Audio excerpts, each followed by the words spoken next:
अस्सलाम वालेकुम वरहमतुल्लाहि वबरकातुहू। गिलोय के बारे में कुछ अर्ज़ करनी थी मुझे।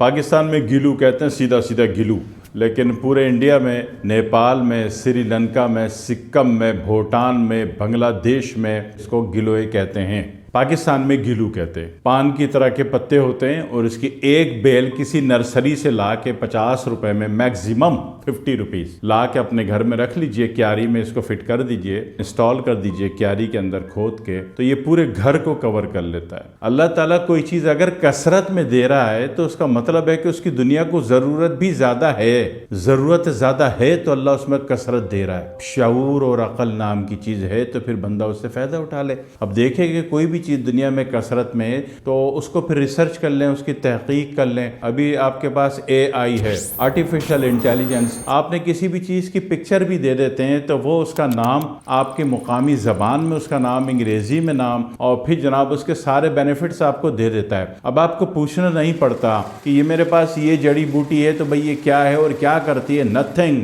आपको कोई भी जड़ी बूटी दुनिया की किसी भी मुकाम पे अच्छी लगती है, आपको लग रहा है कि उसकी खुशबू अच्छी है या उसकी शक्ल अच्छी है, जड़ी बूटी की बात कर रहा हूँ, हाँ, खुशबू अच्छी है और शक्ल अच्छी है, तो उसको AI आर्टिफिशियल इंटेलिजेंस फौरी तौर पर आपको गाइड कर देता है कि भाई साहब इसको जर्नली किस किस लैंग्वेज में क्या क्या कहा जाता है और इसकी क्या बेनिफिट्स हैं। तो अभी इल्म जो है ना, इल्म वो महद से लहद तक वाकई पहुंच गया। अब गौर आपने करना है, थोड़ी सी मेहनत आपने करनी है। तो गिलोय के बारे में मुझे ये अर्ज करना था कि एक दफ़ा भी घर में किसी एक क्यारी में, एक गमले में भी आप इसको इंस्टॉल कर देते हैं तो पूरे घर को कवर दे देता है। और किसी भी चीज़ की कवरिंग होती है तो उसके लिए धागे छोड़ दें ऊपर चारों तरफ, तो धागे वो पकड़ के वो चढ़ता है ऊपर और इस तरह उसका सफ़र बहुत अच्छा हो जाता है। घर भी बड़ा खूबसूरत लगता है, फूलों वाला घर, पत्तों वाला घर, हरा भरा घर, सब घर, ग्रीन हाउस वगैरह वगैरह।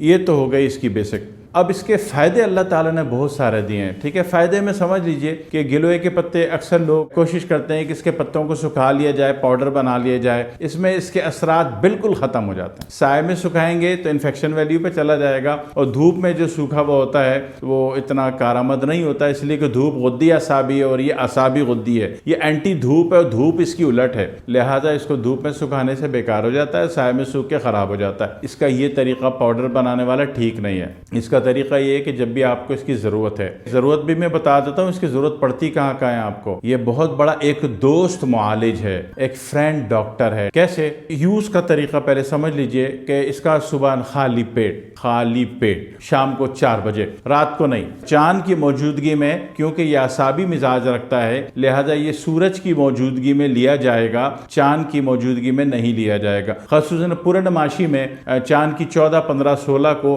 तो ये किसी भी सूरत में नहीं लिया जाएगा, नुकसान हो जाएगा। तो बजाय कि आपको बोलो कि बाद में साइड इफेक्ट हो गया तो मैं वो चीज़ ही ख़त्म कर दूं कि लफ्ज़ साइड इफेक्ट मेरे बोले हुए किसी चीज़ में फिट ना होता हो, तो पूर्णमासी में चांद की 14, 15, 16 में इसको नहीं लिया जाना है। एक बात हो गई। अच्छा, करना क्या है, एक पत्ता ले लीजिए और 1 कप पानी ले लीजिए, पत्ता धो लीजिए तोड़ के, और 1 कप पानी ले लीजिए और ग्राइंडर में डाल के इसको शेक करें और पी जाए, बस।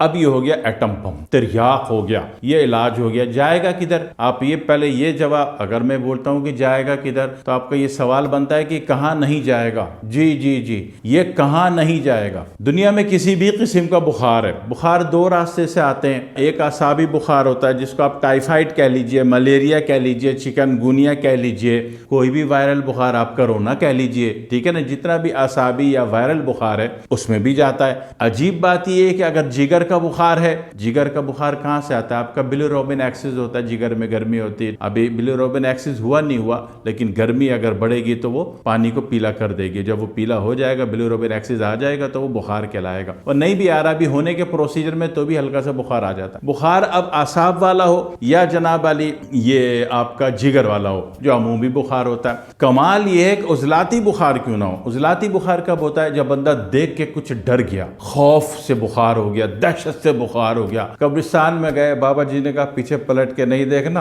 वो पता नहीं खाई मखा में देखा कि यार अच्छी सी खुशबू आ रही है कोई परफ्यूम की, थोड़ा सा देख लेते हैं। वो देखा तो पता चला जो पजामा था ना वो आगे किसी कील या कांटे में फंस गया, तो एकदम बंदा मुंह के बल गिरा और समझा कि भूत चिमट गया। तो उसके बाद जो बुखार हुआ, उजलाती बुखार है ना, वो खौफ से आया। तो कमाल ये कि वो बुखार भी इससे जाता है।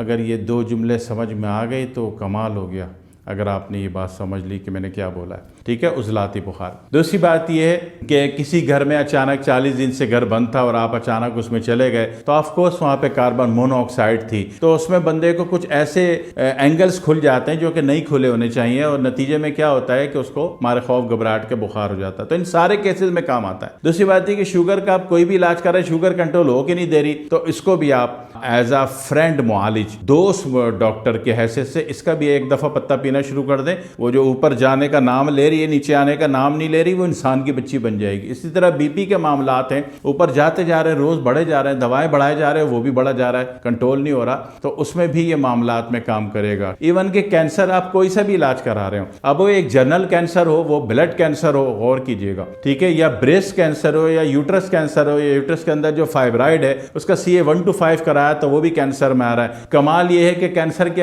आपके पास टोटल 11 किस्में हैं, कैंसर की आपके पास 11 किस्में हैं। आप यकीन करेंगे सब के सब में ये दोस्त मुआलिज के हैसियत से काम करता है। आप इलाज कोई से भी कर रहे हैं उन्हीं मुआलिज से कीजिए, मगर ये दोस्ती का किरदार अदा करता है, उस बड़े हुए टॉक्सिन लेवल को, जहर लेवल को, कैंसरो लेवल को ये गिराने में काम करता है। हर्बल आयुर्वेदा में इसका कैरेक्टर बहुत बड़ा है। हर्बल आयुर्वेदा के बाद होम्योपैथी में इसका कैरेक्टर बहुत बड़ा है, उसके बाद इलेक्ट्रो होम्योपैथी में इसका कैरेक्टर बहुत बड़ा है। जो लोग कदर करते हैं, समझते हैं, वो इसको बहुत अच्छी तरीके से जानते हैं कि दुनिया का कोई भी ऐसा मर्ज नहीं है जो टॉक्सिन लेवल पर हो, एसिड लेवल पर हो, कैंसर लेवल पर हो, इन्फेक्शन लेवल पर हो, वायरल लेवल पर हो, टेम्परेचर लेवल पर हो। अब बचा क्या? तो उन तमाम सूरतों में ये एक मुआविन, एक दोस्त, ये एक आपका दोस्त, ये जो अल्लाह की बनाई हुई चीज है ना, सारी की सारी अगर आप कदर करने पर आ जाए तो ये सारी आपकी दोस्त हैं। अल्लाह की बनाई हुई हर चीज पॉजिटिव है, सिर्फ फायदा देना मांगती है आपको। कोई मर्ज है, एक मरीज है, वो कहते हैं जू जू दवा होती गई, तू मर्ज बढ़ता गया,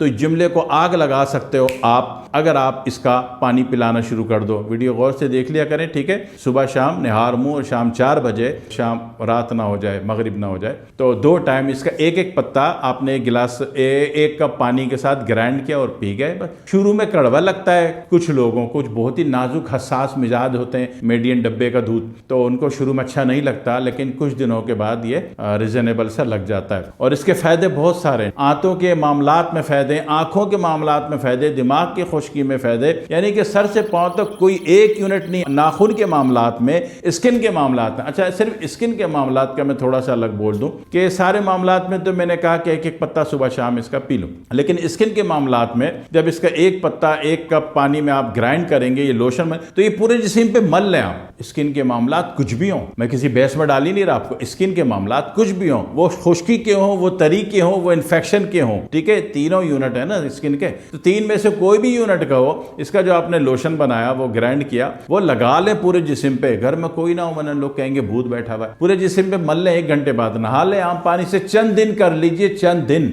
अल्लाह की इतनी बड़ी मदद है, आप सोच भी नहीं सकते। तो सच करेंगे तो गिलोय लिख दीजिएगा। जनरली इसको गिलोय कहा जाता है, बोला जाता है, लिखा है, लेकिन पाकिस्तान में इसको गिलू कहा जाता है। और ये पान के पत्ते की तरह है, घर में आपने इंस्टॉल कर दिया क्यारी में, पूरे घर को ये कवर करता है और खूबसूरत लगता है, घर आपका ग्रीन हाउस लगता है। जनाब वाली जरूर फायदा उठा ले, अल्लाह की इतनी सस्ती तरीन, इतनी कीमती तरीन नेमत आप सोच भी नहीं सकते। दुआ में याद रखिएगा। वस्सलामु अलैकुम वरहमतुल्लाहि वबरकातुहू।